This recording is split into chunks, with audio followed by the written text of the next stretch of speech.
Alléluia. Que le cœur de l'Église soit richement béni. C'est avec une grande fierté que pour la deuxième fois, je me tiens parmi vous pour prêcher la parole de notre Seigneur Jésus-Christ. Ce n'est pas une chose simple.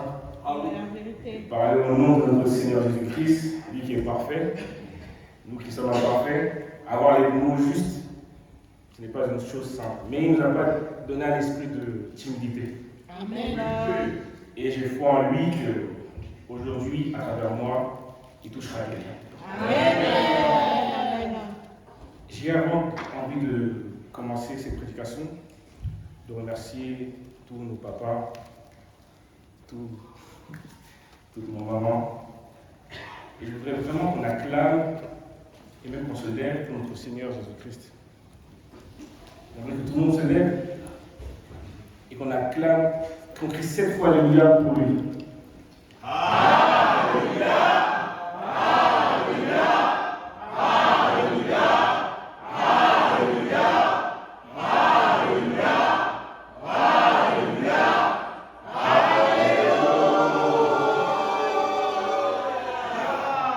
Restez debout. Je vais vous poser une question.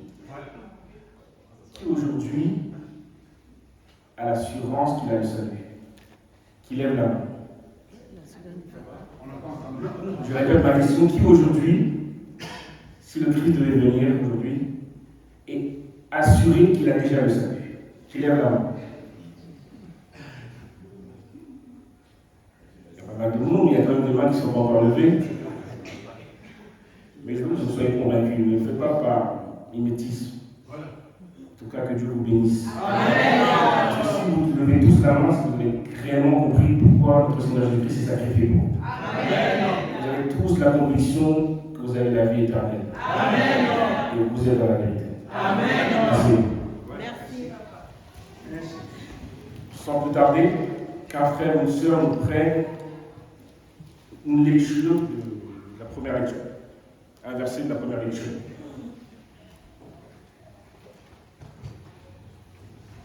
Bon, je répète, Nombre 15, verset 22 à 31. Il peut commencer par le début. Si vous péchez involontairement, en n'observant pas tous les commandements de l'Éternel, que l'Éternel a fait connaître à Moïse,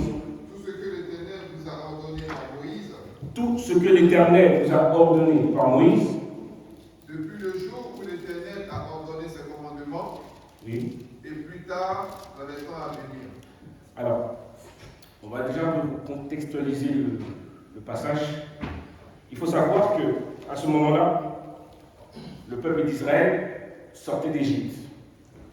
Et après leur alliance qu'ils avaient fait au mont Sinaï, où Moïse a reçu l'état du commandement, ils étaient en chemin, guidés par le Seigneur, vers la terre promise. Et dans ce pays que Dieu leur a promis, il leur a donné des préceptes. Il leur a expliqué quelles pratiques, quels sacrifices ils devraient faire dans ce pays. Alors poursuis mon frère. Si l'on a péché involontairement, si on a péché involontairement, sans que l'assemblée ne soit aperçue, oui. Toute l'assemblée offrira un jeune taureau en holocauste d'une agréable odeur à l'Éternel, avec l'offrande et la libation d'après les règles établies. Amen. Elle offrira encore un bouc en sacrifice d'expiation. Amen. Alors là, notre Seigneur précise un type de péché. Parce qu'il précise tout type de péché qui est involontaire. Alors on peut se poser la question aussi que, est-ce que réellement on péche de manière involontaire? Mais il précise que pour ce péché, de manière involontaire, tel type de sacrifice lui est agréable. Alors continue mon frère. Le sacrificateur fera l'expiation. Le sacrificateur fera l'expiation. Pour toute toute l'assemblée des enfants d'Israël, Oui. et il leur sera pardonné. Amen. Car ils ont péché involontairement, Amen. et ils ont apporté des offrandes, Et ils ont apporté des offrandes. un sacrifice consumé par le feu, Amen. en l'honneur de l'Éternel, Amen. est une victime expiatoire devant l'Éternel, Amen. à cause du péché qu'ils ont involontairement commis. Amen. Il sera pardonné à toute l'assemblée Il sera pardonné à toute l'assemblée. des enfants d'Israël Oui. et à l'étranger en ce jour au milieu d'eux. Car c'est involontairement que tout le peuple a péché. C'est involontairement que le peuple a péché. Et l'Éternel, dans ce verset, précise qu'il permet aux non-israélites d'avoir la même grâce. Il faut savoir que lorsque Dieu te choisit et t'établit, c'est qu'il te met à part. On peut parler même de sanctification. Lorsque Dieu te sanctifie, te choisit, il te met à part. On sait tous que le peuple d'Israël, les Hébreux, sont le peuple choisi par Dieu. Il les a mis à part. Mais ce verset nous précise que toute personne qui séjournait avec eux, Dieu leur permettait d'avoir le même type de loi. Que malgré qu'ils ne soient pas israélites, malgré qu'ils ne soient pas hébreux, Dieu leur permettait qu'ils pouvaient aussi être pardonnés de ce même type de péché. Alors poursuis, mon frère. Si c'est une seule personne qui a péché involontairement, Si c'est une seule personne qui a péché involontairement, elle offrira une chèvre d'un an en sacrifice pour le péché. Amen. Le sacrificateur fera l'expiation pour la personne qui a péché involontairement devant l'Éternel. Amen. Quand il aura fait l'expiation pour elle, Amen. il lui sera pardonné. Amen. Tu peux t'asseoir, mon frère. Tout le long de la première lecture, nous comprenons que l'Éternel Dieu veut nous faire comprendre que le péché, pour lui être agréable, lui qui est un Dieu 3 fois saint, lui qui le péché ne peut pas le toucher, pour lui être agréable, même si on pêche de manière involontaire, il faut que quelque chose meure. Mais la question que j'ai envie de nous poser ce matin, pourquoi il est important de ne pas pécher aux yeux de Dieu? Parce que si nous ne comprenons pas ce que signifie le péché, nous ne pouvons pas comprendre l'importance du sacrifice. Et si nous n'arrivons pas à comprendre l'importance du sacrifice, nous ne pouvons pas comprendre la grâce que notre Seigneur Jésus-Christ nous a faite. Donc on va d'abord dans un premier temps expliquer ce que c'est le péché. Qu'un frère nous prenne 1 Jean, versets 3 à 4. 1 Jean, versets 3 à 4.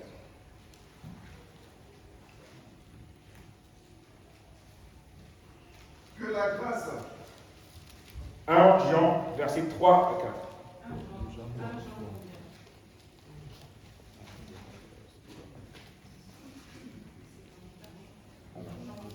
Qui ce que nous avons vu, Alors je vais vous lire le verset, parce que j'ai oublié de marquer le chapitre.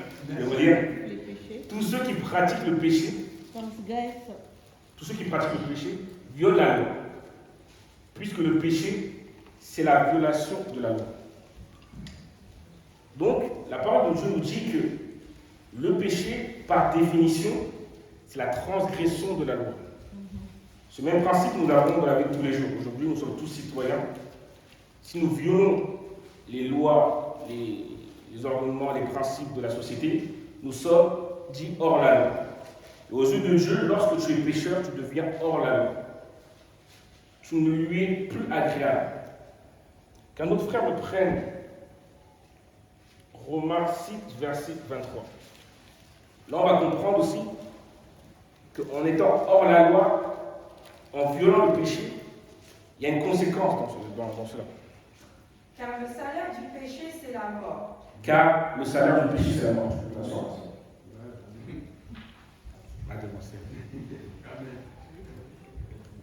L'Éternel précise que être hors la loi, être pécheur, c'est la mort. C'est ce qu'il nous dit dès le commencement, dès la Genèse avec Adam et Ève. On sait tous que le péché est rentré par Adam et Ève. Dieu a donné une instruction, j'ai envie de dire simple, de ne pas manger du fruit de l'arbre de la connaissance du bien et du mal. Ève, dans sa compréhension des instructions de Dieu, a compris que c'était l'arbre qui était au milieu du jardin. Ce n'est pas le même arbre. On ne va pas s'étaler là-dessus. Le serpent l'a séduite Et le péché est rentré. Tout de suite, l'Éternel a dit, et il l'avait dit, que si vous mangez de cet arbre-là, vous allez mourir. Mais on peut aussi s'étonner. Pourtant, malgré qu'ils aient mangé ce péché-là, ils ne sont pas morts directement. Ils ont vécu. Même à cette époque-là, les gens vivaient jusqu'à 900 ans, voire plus. Alors, de quelle mort le Seigneur parlait-il? La mort spirituelle, je l'ai entendu, et que Dieu bénisse cette personne. Amen. C'est la mort Spirituel. la plus terrible pour un homme. On peut mourir de manière charnelle. Mais si tu meurs de manière spirituelle, il n'y a plus rien pour toi. Il n'y a plus rien qui peut te lier à Dieu. Et le péché a quelque chose de bien pire que juste nous mettre en la loi. Il nous a séparés de Dieu. Dans l'Ancien Testament, la seule chose qui était agréable, pour lui être agréable, c'était par un sacrifice. Sans ce sacrifice-là, nous étions totalement séparés de Dieu. Donc, il fallait une solution à ça. Et même pour mieux comprendre l'effet du péché a eu sur les générations, qu'un frère me prenne Romains 5, verset 12.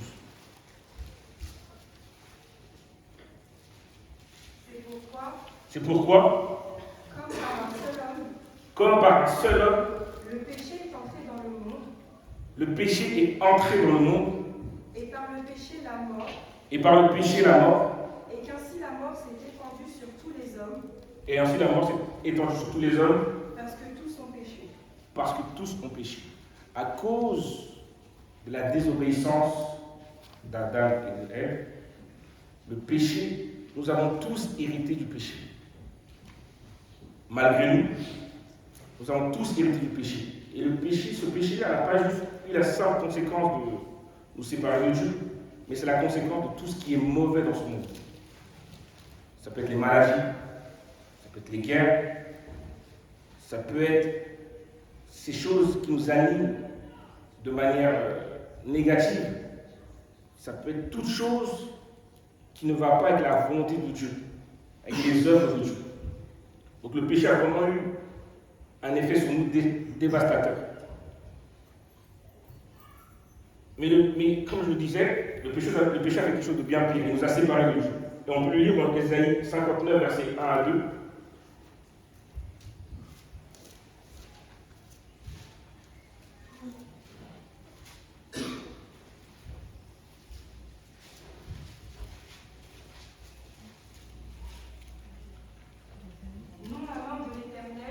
Non, la main de l'Éternel N'est pas trop courte pour sauver, n'est pas trop courte pour sauver, ni son oreille trop dure pour entendre. ni son oreille trop dure pour entendre.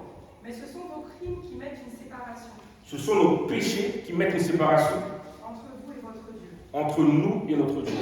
Ce sont vos péchés qui vous cachent sa face Ce sont nos péchés qui nous cachent sa face. et l'empêchent de vous éviter. Amen, que Dieu te bénisse.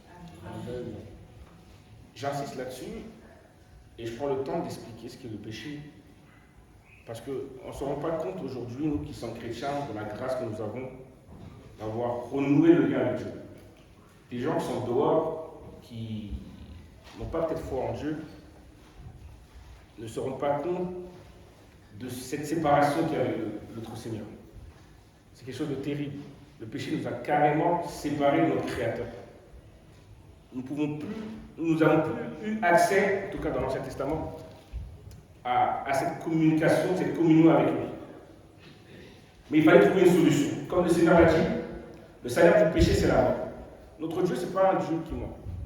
C'est un Dieu qui respecte ses propres lois. Il dit que si tu pêches, il faut que quelqu'un meure.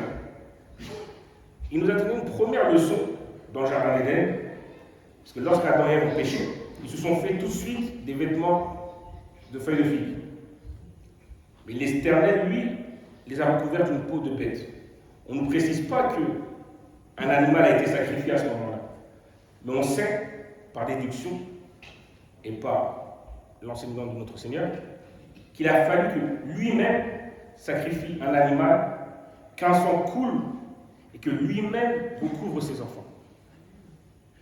Au-delà de ça, on comprend que le seul sacrifice La seule personne qui peut nous sauver de ce péché-là, c'est lui-même. Dieu seul peut nous sauver de ce péché-là. C'est vrai. Et c'est pour ça qu'en Hébreux 9, verset 22, il nous explique le but, la solution face à ce péché-là. Et presque tout, D'après la loi, est purifié avec le sang, et presque tout d'après la loi est purifié avec le sang.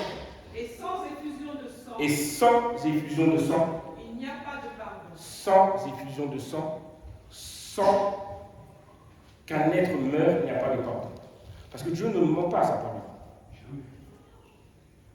Il n'a que des projets de bonheur pour nous, mais c'est un Dieu de justice. Tout ce qu'il dit, il le fait. C'est vrai. S'il a dit que le salaire du péché, c'est la mort, il faut que quelqu'un meure. Il faut que si ce n'est pas vous, si ce n'est pas nous, ça va être un animal. Alors, dans l'Ancien Testament, on pouvait distinguer 5 types de sacrifices. Le sacrifice par holocauste, l'offrande végétale, le sacrifice par communion, le sacrifice par expiation de péché et le sacrifice de culpabilité.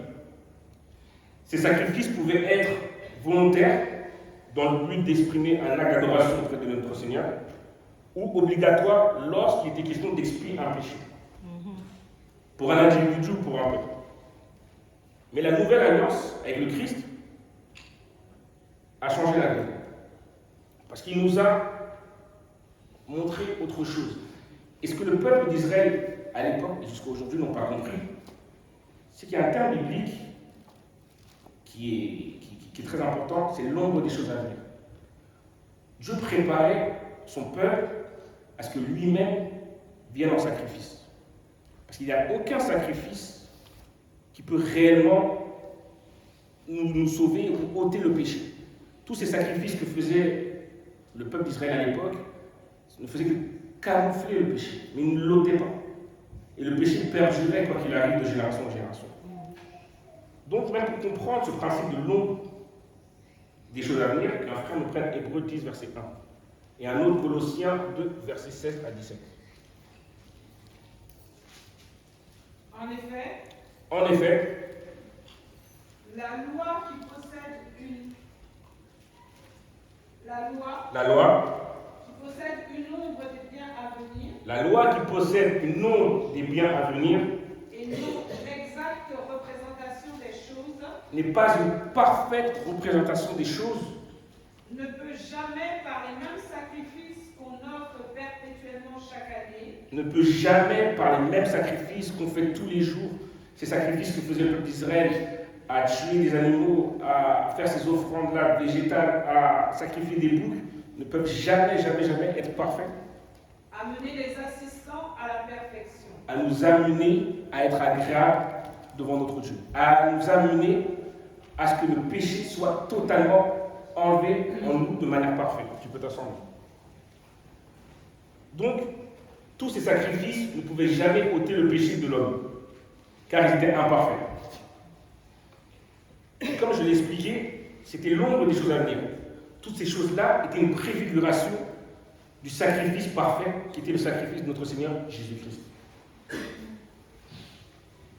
D'ailleurs, lui-même le dit, le Seigneur le dit, que tout ce qui est dit dans le livre de Moïse, dans les livres des prophètes, dans les psaumes, témoigne de lui.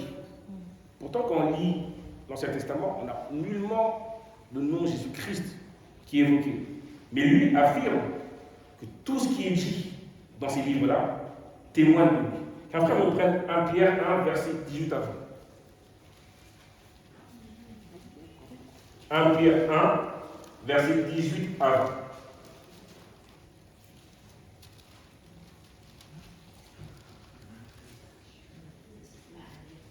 Plutôt d'abord Luc 24, verset 44. Luc 24, verset 44.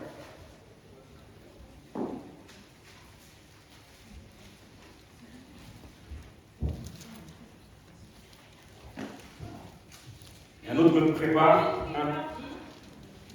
C'est là ce que je disais. Oui. Lorsque j'étais encore avec vous, Oui. il fallait Il fallait tout ce qui est écrit de moi Moïse, dans les prophètes et dans les psaumes. Amen. Que Dieu te bénisse, ma sœur.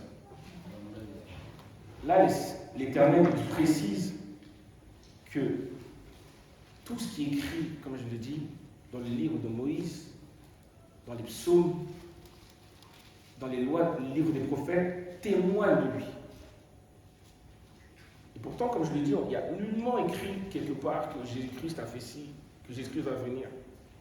Mais quand on prend du recul, on comprend que, par exemple, le sacrifice qu'Abraham allait faire, son sacrifice de son fils unique, n'était qu'une préfiguration du sacrifice du Seigneur Jésus-Christ. On peut comprendre aussi que lorsque Jonas est mort, lorsque Jonas a été pendant 3 jours dans le ventre du poisson, que cela témoignait que le Christ allait lui-même mourir 3 jours et allait être ressuscité. Toutes les histoires, tout ce qui est dans l'Ancien Testament témoigne uniquement de notre Seigneur Jésus-Christ. Mais ça, les Juifs ne comprenaient pas. Et même lorsqu'ils faisaient tous ces sacrifices, jusqu'à aujourd'hui, parce que ce qui est fort dans la parole de Dieu, parce que tout ce qui se passe, le Seigneur nous l'avait dit, aujourd'hui, les Juifs d'aujourd'hui attendent toujours ce Messie-là. Et sont toujours dans ces mêmes pratiques-là, ces mêmes sacrifices. Alors que Dieu les préparait. Dieu leur avait donné toute cette préparation. Il ne faut pas que nous devenions ces Juifs de l'époque. C'est pour ça qu'il est important de s'édifier par la parole, de comprendre ce que le Seigneur nous dit à travers sa parole. Sinon, le témoignage qui est aujourd'hui pour nous, ça sera comme une ombre. Et nous ne comprendrons pas les futures prophéties pour nous. Alors, comme je l'ai expliqué, alors qu'un frère me prenne, je disais 1 Pierre 1, verset 18 à 20.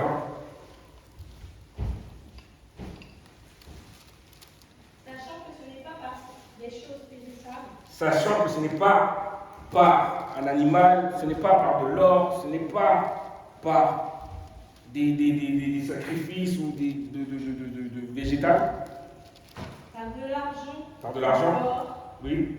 que vous allez être rachetés. Que vous avez été rachetés. De manière Oui. de vivre que vous aviez hérité de vos pères. Amen. Mais par le sang précieux de Christ, comme d'un agneau sans défaut et sans tache. Comme d'un agneau sans défaut et sans tache. Tu peux rester debout. Prédestiné avant la fondation du monde et manifesté à la fin des temps à cause de vous. Amen. Je trouve que ce verset est extrêmement beau. Quand je vous ai dit que le Seigneur, ce n'est pas un Dieu qui ment. Il a dit dans sa parole, le salaire du péché, c'est la mort. Et que sans effusion de sang, nul ne peut avoir le pardon du péché. Lui-même s'est fait un corps. Ce corps-là, il l'a mis à la croix. Mais il précise dans ce verset, parce que j'aime souvent dire que Dieu n'est pas surpris par nos actions. Ce n'est pas parce que nous faisons quelque chose qu'à ce moment-là, Dieu trouve une solution. Le verset nous dit que, prédestiné avant la fondation du monde, le Seigneur avait déjà prévu de venir nous sauver. Donc, avant qu'Adam et Ève pêchent, le Seigneur avait déjà un plan de rédemption. Ce qui est totalement à l'inverse de notre manière de faire. Je peux prendre l'exemple, lorsqu'il y a eu le Covid dans le monde, il a fallu que le Covid arrive pour que nous puissions trouver un vaccin. Avec le Seigneur, c'est totalement différent. C'est que le vaccin est déjà là avant que la maladie rentre. C'est que quoi qu'il arrive, quelles que soient les situations, aussi ce que le Seigneur nous explique, c'est qu'il aura toujours une solution pour nous. Amen. Pendant que vous vous inquiétez, qu'est-ce que je ferai demain? Avant même que le problème arrive, le Seigneur a déjà trouvé ta solution. Amen. Il veut que puissamment tu espères en lui. Amen. Et ce péché nous a pas, et ce sacrifice ne nous a pas juste renoué avec le Seigneur Jésus-Christ. Il a fait bien plus. Parce qu'il nous a sanctifiés et il nous a purifiés. Il nous a même justifiés. On peut le lire dans le livre de Jean 3, verset 16.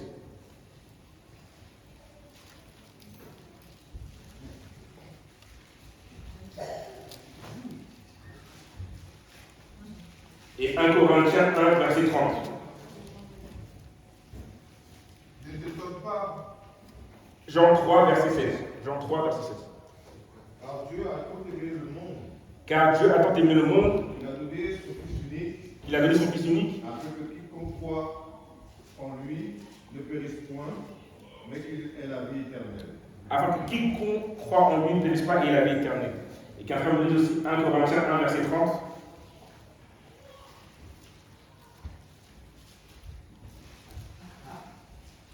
1 Corinthiens 1, verset 30. Or, C'est par lui que vous êtes en Jésus-Christ. c'est par notre Seigneur Jésus-Christ que nous sommes, En Jésus-Christ qui, par la volonté de Dieu, par la volonté de Dieu. a été fait pour nous sagesse, Oui, justice, oui, sanctification oui.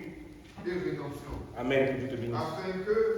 Afin, comme il est écrit, que celui qui se glorifie dans le Seigneur. Amen. Dieu nous a, comme je l'ai dit, pas juste renoué la relation que nous avons avec lui, il nous a justifiés. Il nous a sanctifiés. Aujourd'hui, malheureusement, je vois qu'on a encore des pratiques et je sais que certains d'entre nous se disent parfois il faut que je sois pur aux yeux de Dieu. Mais Dieu te dit qu'il a déjà fait ce travail-là. Il est important, je ne remets pas en question les rites de l'Église céleste, bien évidemment, mais il est important que dans ton cœur, tu aies la conviction que tu n'es pas sale aux yeux de Dieu. Que souvent, on a du mal, on se dit, parce que j'ai fait telle chose, parce qu'un chrétien n'est plus sale. Un chrétien est purifié, un vrai chrétien. C'est pour ça que je vous ai posé la question aujourd'hui, avant de commencer cette prédication, qui a la conviction d'avoir le salut et la vie éternelle. Lorsque tu es convaincu et tu es sûr d'être chrétien, tu es déjà sanctifié par le sang de notre Seigneur Jésus-Christ. Donc, cette nouvelle relation que nous avons avec notre Seigneur nous amène à la deuxième lecture. Qu'un frère nous prenne le verset de la première lecture, la deuxième lecture, pardon. Car nous n'avons plus besoin maintenant de sacrifice, mais la prière et la confession de nos péchés quotidiens est la seule chose qui suffit pour être agréable à Dieu. Nous avons auprès de lui cette assurance Nous avons auprès de lui cette assurance que si nous demandons quelque chose selon sa volonté, il nous écoute. Amen. Et si nous savons qu'il nous écoute, quelque chose que nous demandions, nous savons que nous possédons la chose que nous lui avons demandée. Amen. Si quelqu'un voit son frère comme un péché Amen.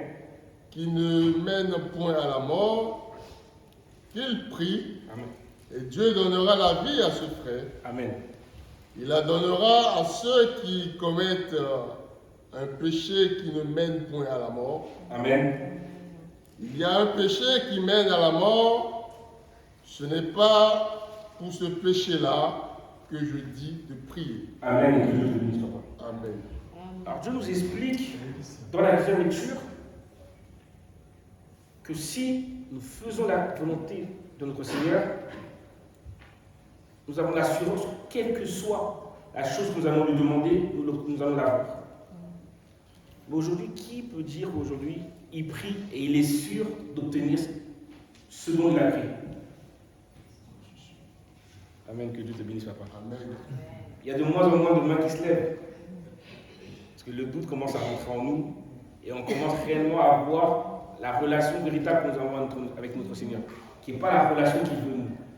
Parce qu'il nous dit, et même si le verset ne le dit pas de manière claire, c'est par la foi. C'est par cette foi-là que peu importe ce que tu demanderas à notre Seigneur Jésus-Christ, tu vas l'obtenir. On peut lire dans Éphésiens 2, versets 8 à 10.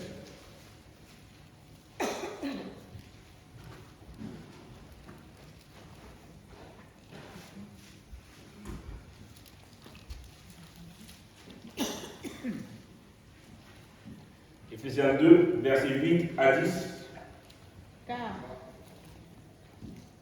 Car c'est par la grâce que vous êtes sauvés. Car c'est par la grâce que vous êtes sauvés. Car c'est pas. C'est pas. Vas-y, maman. Par les moyens de la foi. Par le moyen de la foi, par la grâce, vous êtes sauvés. Par la grâce, nous sommes sauvés par le moyen de la foi. Continuons. Et cela ne vient pas de vous, c'est les dons de Dieu. Le Seigneur nous explique que cette foi-là même que vous avez ne vient même pas de vous. C'est un don que Dieu vous fait. Et que par cette foi-là, vous êtes déjà sauvés. Continuons. Ce n'est point par les œuvres, ce n'est point par les œuvres, afin que personne ne se glorifie. Amen. Que Dieu te bénisse. Amen. Ce n'est point par les œuvres que nous sommes sauvés. Mais j'entends dire aujourd'hui encore des chrétiens dire, et c'est pour ça que j'ai posé cette question ce matin. J'entends dire encore des chrétiens dire que il faut que je fasse bien pour être sauvé. On peut faire toutes les œuvres qu'on veut. C'est uniquement notre foi qui nous sauve. Amen. Notre foi en notre Seigneur Jésus-Christ. Parce que si nous n'avons pas foi, c'est peut-être dur ce que je vais dire, nous ne sommes pas réellement des vrais chrétiens. Si nous n'avons pas foi que notre Seigneur s'est sacrifié pour nous sauver, nous ne sommes pas réellement des vrais chrétiens. Si nous pensons encore, comme dans cette alliance, sans faisant des sacrifices, sans faisant des choses bien, que nous puissions être agréables à ses yeux, nous ne sommes pas encore sauvés. Et Matthieu 17 à 19 nous explique la puissance de cette foi. Donc Matthieu 17 à 19.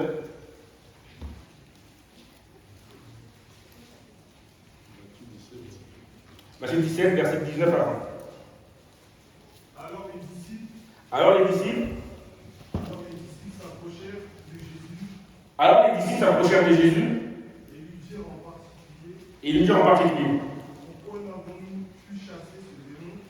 pourquoi n'avons-nous pas chassé ce démon? C'est à cause de votre manque de foi. Leur dit Jésus. Je vous le dis en vérité, si vous aviez de la foi, si vous croyez en moi, Seigneur Jésus-Christ, si vous avez de la foi comme un grain de sénévé, oui, vous diriez à cette montagne, si nous chrétiens, ce matin, nous avons réellement de la foi, nous dirons à nos problèmes, parce que les montagnes symbolisent les problèmes, les difficultés que nous pouvons rencontrer dans notre vie. Oui, mon frère? transporte-toi d'ici là, transporte-toi, et elle se transporterait. et elle se transporterait. Que Dieu te bénisse, mon frère. Amen. Si réellement nous avons la foi, nous changerons même notre manière de prier. Sans connaître tout un chacun de nous, mais je sais que nous prions souvent de manière peu assurante. Seigneur, s'il te plaît, j'ai besoin d'un travail. Je ne suis pas sûr que ma candidature va passer. Seigneur, s'il te plaît, j'ai une maladie, délivre-moi. Et on oublie que le Seigneur nous a expliqué la manière parfaite de prier. Parce qu'il dit, notre Père qui est aux cieux, que ton nom soit sanctifié, que ton règne vienne, que ta volonté soit faite. On oublie souvent de faire sa volonté. Et la volonté de Dieu et la foi vont de pair. Tu ne peux pas dire que tu as la foi sans vouloir faire la volonté, sans vouloir faire sa volonté. Parce qu'en faisant sa volonté, la prière dit quoi? Que ta volonté soit faite comme au ciel et sur la terre. Maintenant, donne-nous notre pain de ce jour quotidien. Il est garant de notre bonheur, de notre pain quotidien.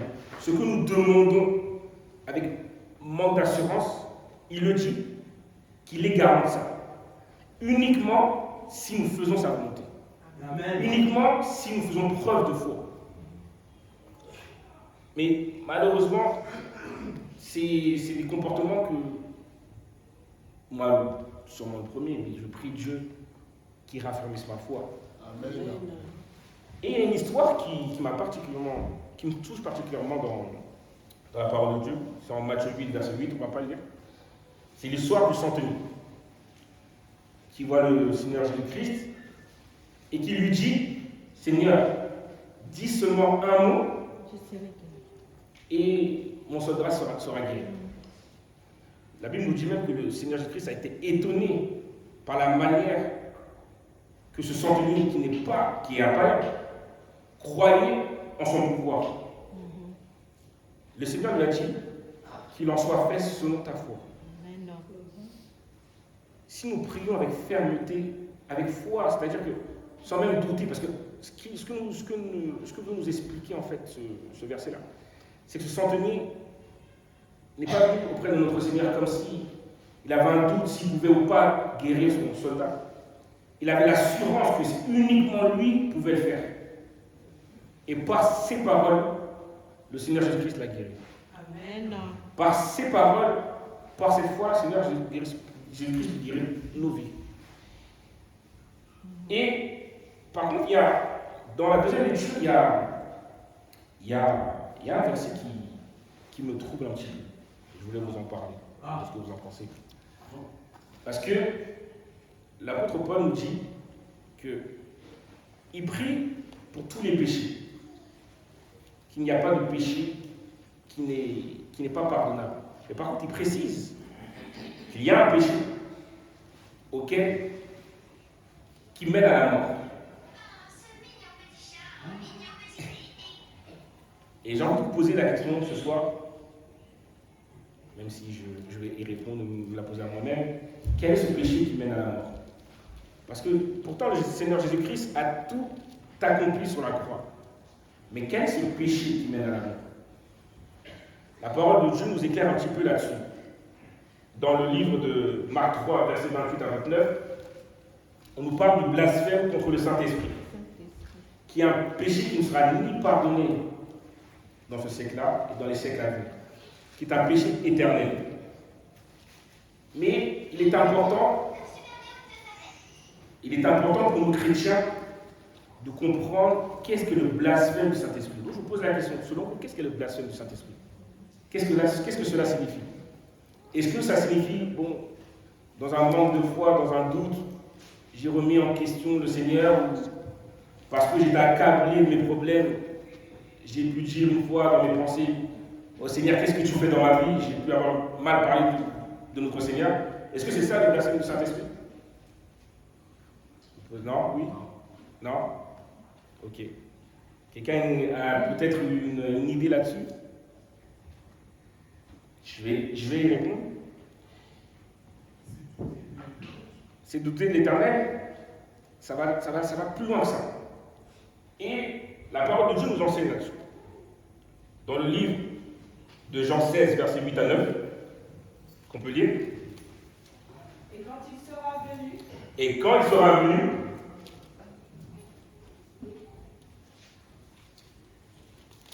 il convaincra le monde en ce qui concerne le péché.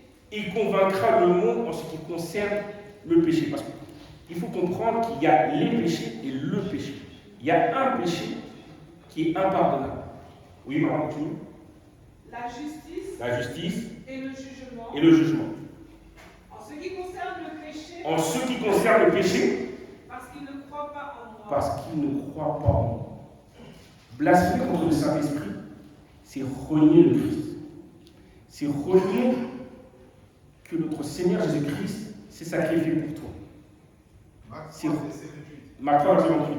Je vous le dis en vérité. Je vous le dis en vérité. Tous les péchés seront pardonnés au Fils des hommes. Tous les péchés seront pardonnés aux fils des hommes. Et les blasphèmes qu'ils auront proférés. Et même les blasphèmes que vous avez proférés seront pardonnés. Mais quiconque blasphémera contre le Saint-Esprit n'obtiendra jamais le pardon. Quiconque blasphémera contre le Saint-Esprit n'obtiendra jamais le pardon. Il est coupable d'un péché éternel. Il est coupable d'un péché éternel. Jésus parla ainsi parce qu'il disait qu'il est possédé d'un esprit impur. Amen. Pour rapidement recontextualiser ce verset-là, à ce moment-là, Jésus a fait beaucoup de miracles. Et les principaux sacrificateurs, à cette époque-là, l'accusaient de le faire par le pouvoir de Satan. Blasphémer contre le Saint-Esprit, je veux vous rassurer, tous les chrétiens en ce jour, vous ne le faites pas. Amen. Parce que vous avez cru en notre Seigneur Jésus-Christ. Et le dernier verset de la deuxième lecture nous précise une chose. Que quelqu'un nous dise, c'est au verset 20.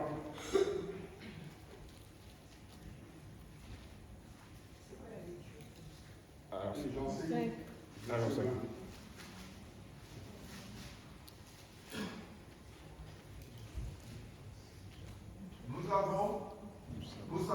Nous savons aussi que le Fils de Dieu nous savons aussi que le Fils de Dieu est venu et qui nous a donné l'intelligence et qui nous a donné l'intelligence pour connaître la véritable, pour connaître le véritable. Oui. Et nous sommes dans le véritable Et nous sommes dans le véritable en son Fils Jésus-Christ. en son Fils Jésus-Christ. C'est lui qui est le Dieu véritable. C'est lui, notre Seigneur Jésus-Christ, qui est le Dieu véritable. Amen. Et la parole, Amen, que Dieu te bénisse mon frère. Et la parole de Dieu on va pas lire, la parole de Dieu nous dit dans Jean 17, verset 3, or la vie éternelle, or le salut, c'est qu'ils te connaissent, toi le seul vrai Dieu, et celui que tu as envoyé, ton Fils unique Jésus-Christ. Là, c'est comme si on met une distinction entre Dieu et Christ, mais Paul nous rassure que le Dieu véritable, celui qui s'est fait chair, celui qui a créé les cieux et la terre, celui qui est venu te sauver, pour moi c'est quand même beau. Celui qui est maître de toutes choses et qui s'est donné à la mort pour toi, c'est notre Dieu lui-même. C'est Dieu lui-même qui s'est fait chair par amour pour toi. Et la seule chose qu'il te demande, c'est de croire en lui. Amen. Et il te rassure, parce que le premier verset le verset 13 de la lecture, on peut le lire très rapidement. Le verset 13 de la lecture de 1 Jean 5, verset 13, te rassure sur ta situation. Je vous ai écrit ces choses Paul dit qu'il a écrit ces choses à vous qui croyez au nom du Fils de Dieu, à vous qui croyez au nom de notre Seigneur Jésus-Christ, afin que vous sachiez que vous avez la vie éternelle. afin que vous sachiez que ma soeur, mon frère, papa, maman, vous avez la vie éternelle. Amen. Et que vous croyez au nom du Fils de Dieu. Et que vous croyez au nom de notre Seigneur Jésus-Christ. Amen. Je veux que vous puissiez acclamer pour notre Seigneur Jésus-Christ.